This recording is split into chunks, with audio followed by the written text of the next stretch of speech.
Setelah kepergian Ricky dan Rudy, Richard langsung menelpon Anton. "Halo bos," kata Anton dari seberang. "Anton, di mana kamu?" kata Ricky. "Saya ada di markas bos," kata Anton. "Segera temui saya ke kantor sekarang," kata Richard memerintahkan. "Baik bos," kata pria yang bernama Anton itu. 1 jam lebih. Kini yang bernama Anton sudah tiba di tempat. "Ada apa bos?" kata Anton. "Cari tahu informasi tentang PT Sunrise secepatnya dan jangan ada yang terlewatkan. Karena setahu saya PT ini belum mempunyai cabang di Indonesia dan juga nomor Ariel tidak bisa dihubungi. Cari tahu keberadaan Ariel secepatnya bila perlu gerakan anggota kita yang lainnya," kata Richard. "Baik bos," kata Anton dan langsung pergi untuk melaksanakan tugas yang diberikan bosnya itu. 1 jam kemudian Anton datang menemui Richard. "Bagaimana Anton?" kata Richard. "Sepertinya ada yang ingin bermain-main dengan kita bos," kata Anton. "Apa maksudmu?" kata Richard. "Seperti yang bos katakan bahwa PT Sunrise tidak ada di Indonesia. Ini hanya ada di 3 negara yaitu Singapura, Prancis dan Jerman. Tetapi kami mencari tahu bahwa pemilik perusahaan ini atas nama Zain Luther Sebelum bos menikah dengan Nona Ariel, saya lebih dulu memasang GPS di cincin pernikahan kalian dan sepertinya penculik Nona Ariel mengetahuinya. Kami menemukan cincin pernikahan Nona Ariel ada di bangunan apartemen yang ada di Jalan Melati," kata Anton. "Periksa CCTV yang ada di sekitar itu," kata Richard. "Kita sudah periksa CCTV di bangunan itu. Namun CCTV di sekitar bangunan itu sudah disabotase terlebih dahulu," kata Anton. "Oke baik. Sekarang selidiki semua CCTV yang terdapat di sekitar tempat itu. Mungkin saja ada yang memasang CCTV pribadi.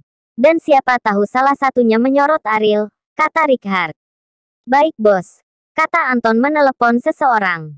"Cepat pergi sekarang juga ke lokasi terakhir Nona Ariel.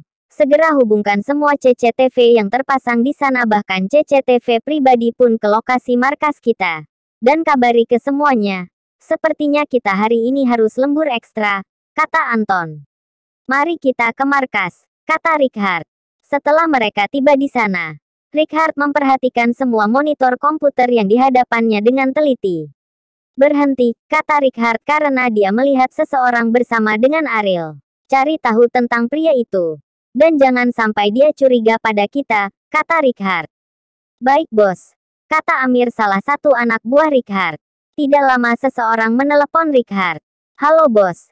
Zain Luther adalah seorang desainer dari Korea Selatan.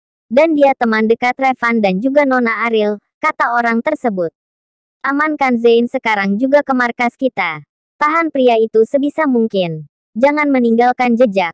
Dan tunggu Edward tiba di sana," kata Richard.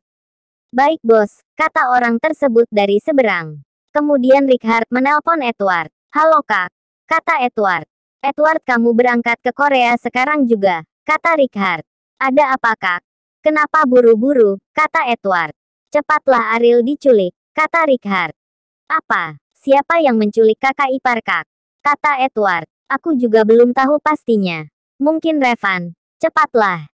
Jack sudah menyandera seseorang yang mungkin membantu Revan," kata Richard. "Baiklah kak. Aku akan berangkat," kata Edward.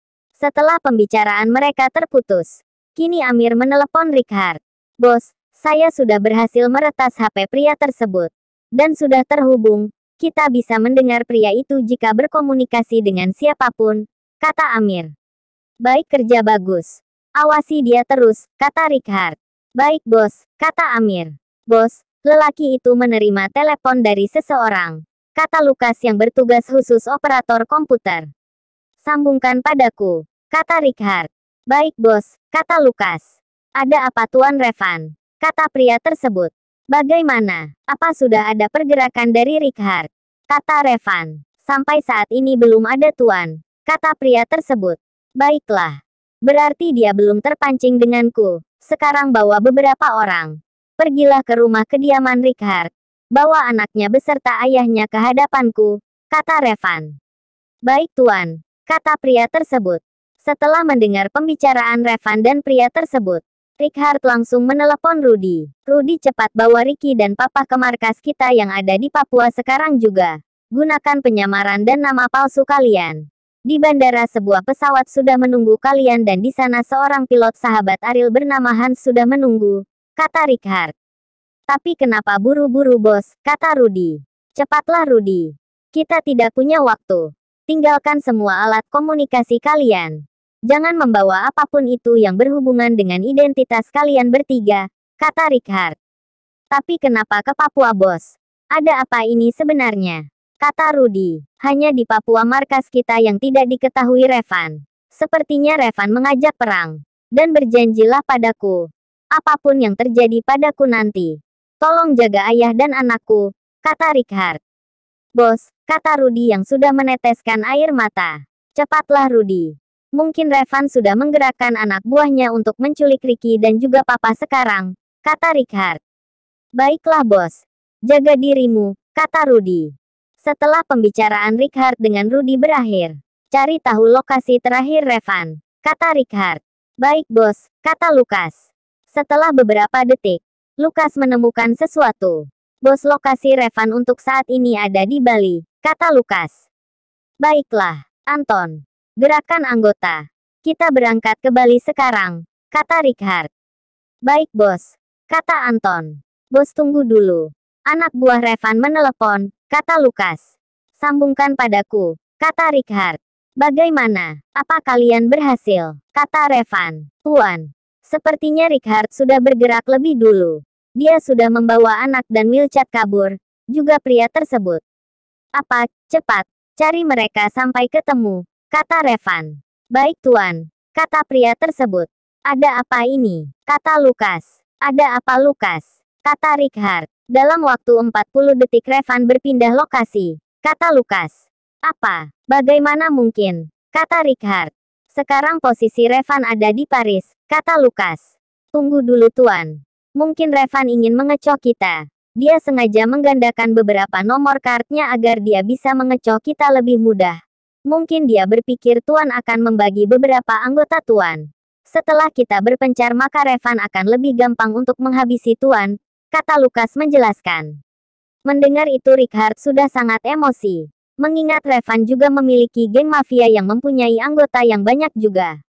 Anton, hubungi semua cabang markas kita yang ada di seluruh dunia. Katakan pada mereka untuk mempersiapkan senjata sebanyak mungkin dan perketat keamanan di setiap markas, kata Richard. Bos, Revan menggandakan sebanyak 250 nomor dan semuanya dipencar ke berbagai kota bahkan negara, kata Lukas. Apa kamu tidak bisa menemukan di mana kart aslinya? Kata Richard. Yang asli tidak dia aktifkan bos. Jika dia mengaktifkan yang asli maka kita akan mengetahui keberadaannya. Dan saya harap kita jangan terpancing dengan itu bos, kata Lukas. Baiklah terus pantau dia, kata Richard. Baik bos, kata Lukas. Setelah beberapa jam kemudian, kini Edward menelepon Richard. Halo kak, aku sudah bertemu dengan Jack, kata Edward. Baik sekarang kalian interogasi Zane. Bila perlu beri dia pelajaran jika itu yang membuatnya mengaku, kata Richard. Baik kak, kata Edward. Edward dan Jack mulai menginterogasi Zane. Apa kamu mengenalku? Kata Edward pada Zane. Tentu Eke mengenalmu baby Edward. Aduh sayang, Eke senang banget bisa bertemu denganmu. Hahaha beruntungnya Eke, kata Zane dengan gaya khasnya. Apa kamu tidak ingin bertemu dengan Wilson juga? Kata Edward. Apa? Wilson ingin bertemu dengan Eke? Kata Zane kegirangan. Iya tapi ada syaratnya. Asal, kata Edward. Asal apa sayang? Katakanlah, kata Zane. Asal kamu jawab pertanyaanku dengan jujur, kata Edward. Eke akan menjawabnya sayang, kata Zane. Apa kamu kenal dengan Revan dan Ariel? Kata Edward. Aduh, baby Eke. Eke tentu kenallah dengan mereka sayang, kata Zane. Baik, katakan kemana Revan membawa Ariel, kata Edward. Aduh sayang, Eke tidak tahu. Yang Eke tahu My Princess Ariel ada di Indonesia, kata Zane. Kamu berbohong, kata Edward. Eke berani bersumpah bahwa Eke tidak berbohong, kata Zane. Apa kamu pemilik PT Sunrise, kata Edward. Sebelumnya bukan Eke sih. Itu perusahaan papi Eke, kata Zane. Tapi perusahaan itu atas namamu sendiri, kata Edward. Itu baru-baru ini menjadi atas nama Eke. Selama ini perusahaan itu atas nama Papi. Tapi Papi dan Mami sudah meninggal 6 bulan yang lalu. Dan perusahaan Sunrise dialihkan menjadi atas nama Eke, kata Zane. Lalu apa perusahaanmu ingin bekerja sama dengan PT Wenda dari Indonesia, kata Edward. Soal itu Eke tidak tahu sayang. Eke tidak berminat dengan bisnis. Eke hanya berminat menjahit pakaian saja. Apa my baby ingin Eke jahitkan baju pengantin untuk kita sayang, kata Zane. Terus siapa yang mengelola perusahaanmu? Kata Edward. Tentu saja my love Revan tampan, kata Zane. Baiklah. Apa kamu tidak ingin menikah dengan Wilson? Di antara Revan, aku dan Wilson, siapa yang paling kamu suka? Kata Edward. Tentu saja Eke ingin menikah dengan suami bayangan Eke, yaitu Wilson my beloved. Sebenarnya kalian bertiga saya suka sih. Apa tidak bisa Eke menikah dengan kalian bertiga saja? Tidak usah bertiga karena si Revan payah itu sudah Eke blok dari daftar nama Pangeran Eke, kata Zane. Kenapa di blok? Kata Edward. Karena Yayang Edward dan my husband Wilson sudah ada, kata Zane. Baiklah, kami berdua akan menikahimu. Tapi kamu harus berkata jujur, kata Edward. Benarkah my baby? Eke akan jujur katakanlah, kata Zane. Apa saja yang kamu ketahui tentang Revan? Misalnya tempat-tempat rahasia Revan, kata Edward. Tapi kenapa kalian menanyakan itu sayang? Kata Zane. Kami akan membunuh Revan. Karena Revan ingin membunuh aku dan Wilson karena dia tahu kami ingin menikah denganmu. Dia cemburu. Revan ingin kami menikah dengannya. Kamu tahu Revan memiliki kelainan. Dia mencintai sesama jenisnya, kata Edward. Benarkah sayang? Kata Zane. Iya. Apa kamu ingin janda? Kata Edward. Tentu saja Eke tidak mau sayang, kata Zane. Baiklah katakan di antara nama tempat ini. Coba kasih tahu padaku di mana saja tempat rahasia Revan, kata Edward. Kemudian Zane melihat kertas yang ditunjuk Edward.